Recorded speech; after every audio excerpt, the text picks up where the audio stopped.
This is Forge Daily with Mackenzie Barwell on the Forge Audio Network.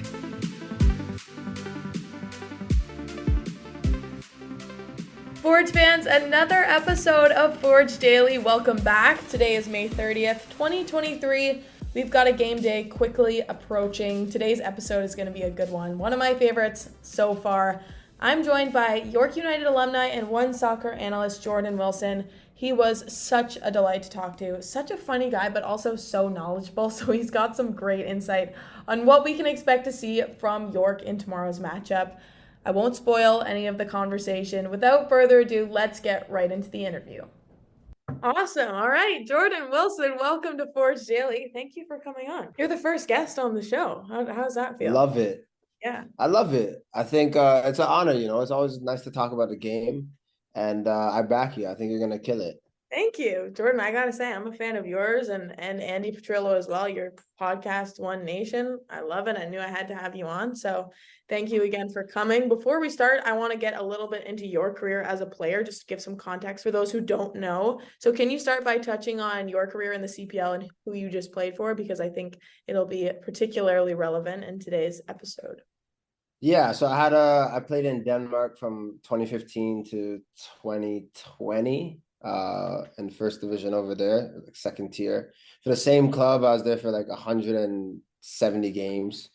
But then moved home during COVID and signed with York United. So played there for 2 years.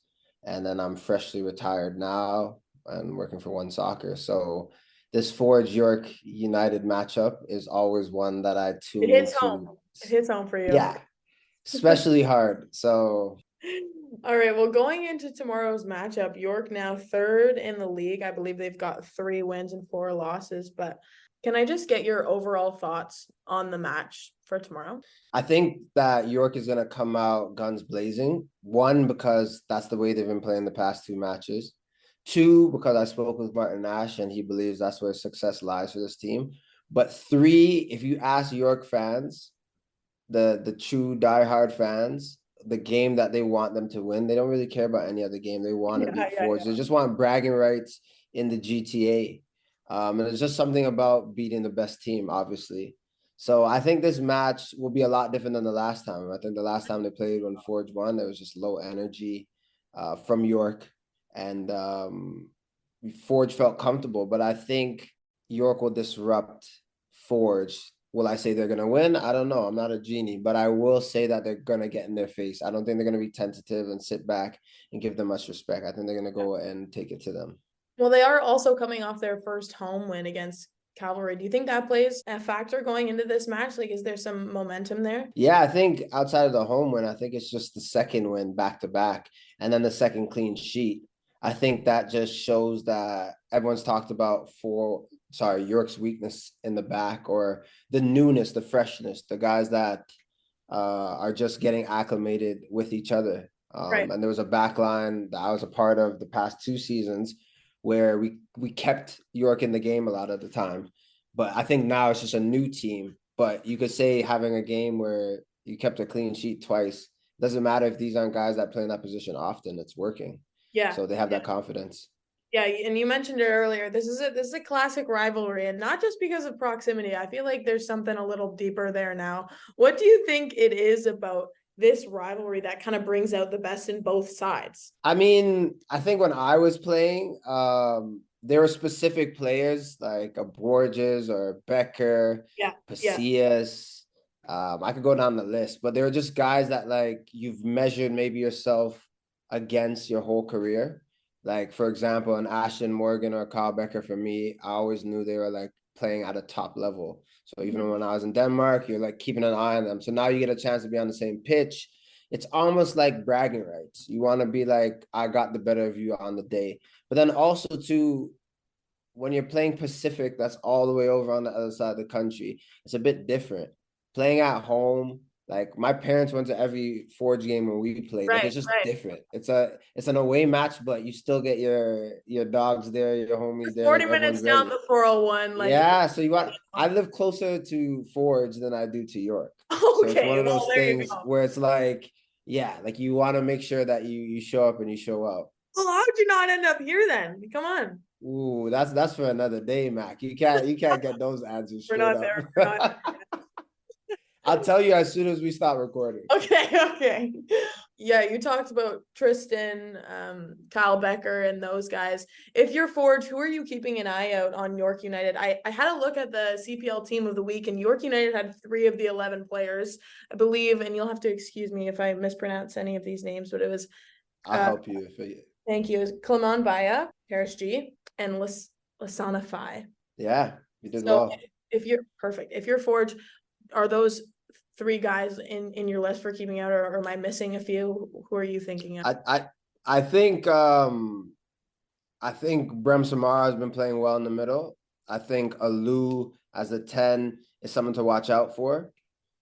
Just he's been playing with confidence and feels really settled with the squad. And if I would suspect that York are going to play the same 11 since they've been winning with them or starting with that same 11.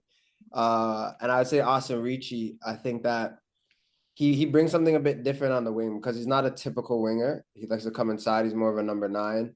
I think he's a guy on the day that could hurt you just with his pace and power, and then his confidence in striking the ball in front of goal. So, and then you could also say with Brian Wright and Osaze De Rosario, they haven't scored yet, but you know at a point one of them are gonna get it going, and you just never want to be the team that starts that for them. Yeah, Like they yeah, go and gets score the 2 ball goals rolling against for a them. squad. Yeah, so I would say that. But look, I sound very biased, but I ultimately want to see 2 teams go at it. I think when I saw York and Forge play earlier, it was just a bit too docile from York. And that is just not what I'm used to. That is the game where you always got up. Even if we lost, we still went down swinging. So I want to see that same mentality on Wednesday. I'm curious to know, are there any guys on the team now that you didn't get the opportunity to play with and you kind of wish that you had? Good question, Mac. Very good question. Thank you. Um, I would say Clement, Baya. I'm curious to know. For me, I always judge someone like at training as well, right? Like I know there are those players that are training, they're like a 6 out of 10, but they show up on match day. But it's always hard now being an analyst to speculate just off performances. I want to see players week in and week out, every day, like how they treat training, how they go about like pre-training. All these little things add to like my opinion on an athlete. It's just hard to Right. to And think you don't about have that that when you have a whole perspective different team. anymore at practice too, like you said. So it's kind of, Yeah. So it's tough. I'm going to shift gears a little bit here.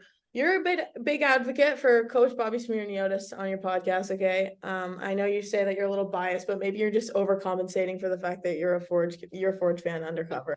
So, what is it about Coach Bobby's like style of play and coaching style that appeals to you? I think that I always respect the manager that has a clear identity of how they want to play and he doesn't jump ship.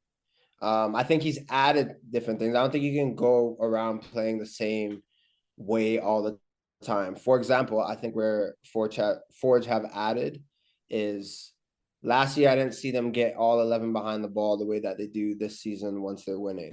I'm not saying that they parked the bus, but they just look a bit more organized Yeah. defensively. Yeah. But I like the way Bobby, count it next time you play, Mac. How many times does Tristan Henry kick the ball long from a goal kick? Like they always want to play out, they always want to combine. If not I'm retired, I could say this. If I was playing in that system, I would love to always just be in opportunities to play football, to try to go forward, to experiment.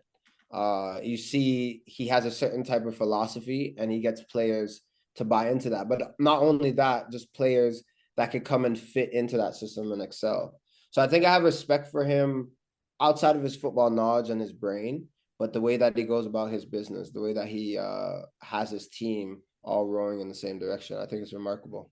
Yeah, yeah, there definitely is a consistent philosophy. I'm constantly asking players like before games, like, how do you approach a match like this? Or what do you expect to see from so and so?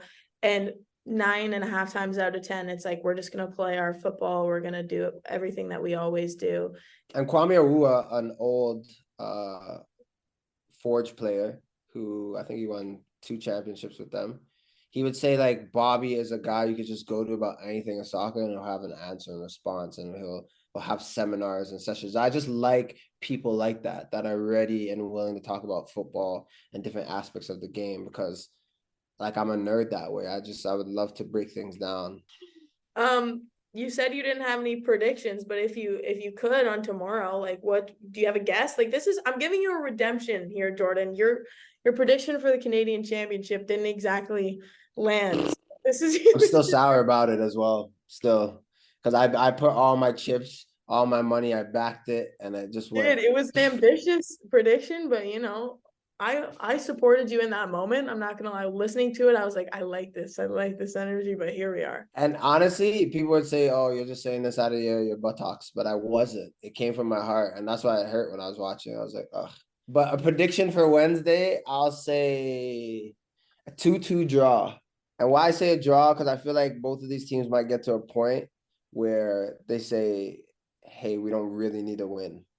We want to, but we don't really need a win." We could just a tie is good for both of these squads. Yeah, I think so. Yeah. Obviously, Fords want to keep winning and separate, but as long as they're not losing, they're okay. Yeah. Okay, if this prediction is right, you're coming back on. So 2-2, got it. That's all. Thank you so much. This was really fun. Thank you so much. It was. I appreciate it. Yeah, no problem, Mac. Anytime. We'll have to do it again, and if it takes a bag of Sour Patch, then fine. Totally kidding. Don't worry about the bag. Forge fans, that's all for today's episode. Come on down to Tim Hortons Field for the 9:05 derby tomorrow. Or, if you can't make it in person, you can watch Jordan Wilson on OneSoccer. Thank you so much again for listening. You can expect the next episode of Forge Daily and Behind the Beard on Thursday. So we'll have to postpone for game day, but you'll have twice as much content the following day. So enjoy the game, and we'll talk to you then. This has been Forge Daily with Mackenzie Barwell. If you like what you heard, please like, follow, subscribe, comment, and share. Well, I want something better. I said, you could always just give me candy, Mac. That works. You can just send it to the office. Do you not give me candy though for inviting you on the show? No. You just want I just had a one-sided thing. I'd give you one Sour Patch. There it is. Whatever color you like. We're getting off topic, man. It's only gonna